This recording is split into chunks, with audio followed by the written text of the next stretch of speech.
À chaque fois que tu regardes une vidéo sur internet sur comment lancer ton business en ligne, tu remarques qu'ils ont tous les mêmes arguments et conseils. Tu n'as pas le bon mindset, tu n'as pas le bon entourage, tu n'as pas de référencement, tu n'as pas de SEO, tu n'as pas de site internet, il faut que tu te lances dans le SMMA, faire du dropshipping, etc. Encore. Ça fait beaucoup là, non? Mais en réalité, ce ne sont pas vraiment des astuces, ce sont juste des choses qui te disent de faire. Mais est-ce que pour toi, ça va vraiment marcher?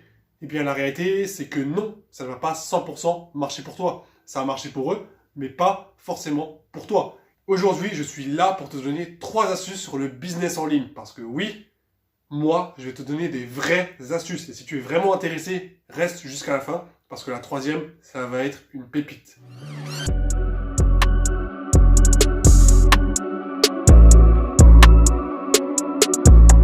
Première astuce.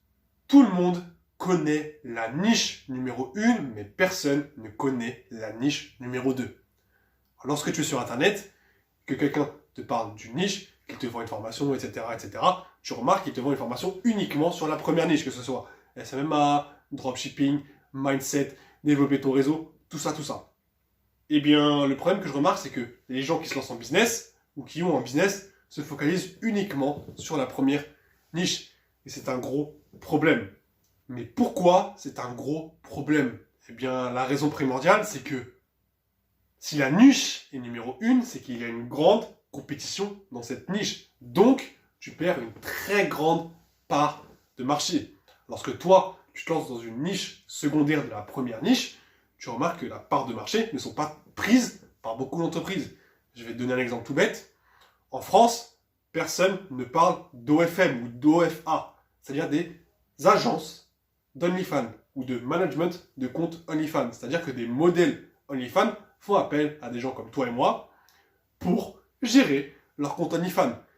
Ça paraît idiot, ça paraît con, mais ça paraît simple. Parce que oui, c'est la niche numéro 2 du SMMA. Parce que le SMMA se focalise sur les réseaux sociaux. Et quel est le réseau social qui explose ces derniers temps?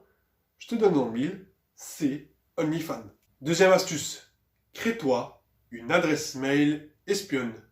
Oui, espionne, tu as bien entendu. Mais pourquoi je vous dis ça? Eh bien, c'est plutôt simple. Tu le sais, lorsque tu as un business en ligne, tu auras forcément des concurrents dans ta niche ou non, ou des personnes qui essaient de rentrer dans ta niche. Eh bien, en créant une adresse mail espionne, tu t'inscris directement à toutes les newsletters de tes concurrents. Ainsi, tu auras accès à leurs techniques de vente, à leurs offres, à leurs techniques de marketing, tout ça. De ce fait, en finalité, tu peux faire quoi? Eh bien, c'est plutôt simple. Soit tu peux copier des idées qui ont marché pour eux et le mettre dans ton business, ou bien te démarquer de leur offre en faisant quelque chose de différent. Petit instant promotion. Si tu es intéressé par le mailing marketing, je te donne tous les secrets en description. Et tu y trouveras aussi mon lien Calendly.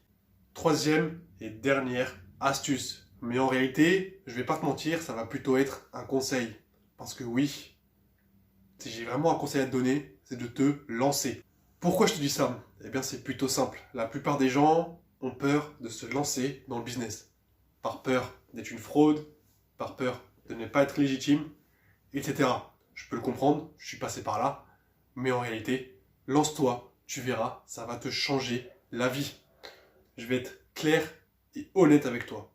Quand tu vas te lancer, tu vas perdre beaucoup de relations, d'amitié, tout ça. Mais surtout, ce qui va faire le plus mal, c'est perdre de l'argent. Parce que oui, j'ai investi dans des business et j'ai perdu de l'argent. Mais pourquoi je te dis ça? Eh bien, c'est plutôt simple. En faisant tout ça, j'ai appris beaucoup de choses. J'ai appris de mes erreurs et j'ai appris ce qui peut marcher et ce qui ne peut pas marcher. Parce que oui, lorsque tu es dans le business, tu vas faire des erreurs. Tu vas te foirer. Tout le monde s'est foiré au moins une fois. Il faut que tu le comprennes, il faut que ça rentre dans ta tête. Si tu as peur de l'échec, le monde du business n'est pas fait pour toi. Mais si tu n'as pas peur, franchement, lance-toi. Ça sera la meilleure aventure de ta vie.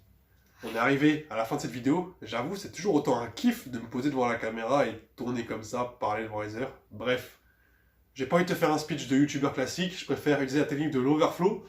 Si tu as envie de faire quelque chose, fais-le. Maintenant, petit spoil pour la prochaine vidéo, je vais parler des symboles de crédibilité et te partager une technique secrète, un ninjutsu très secret.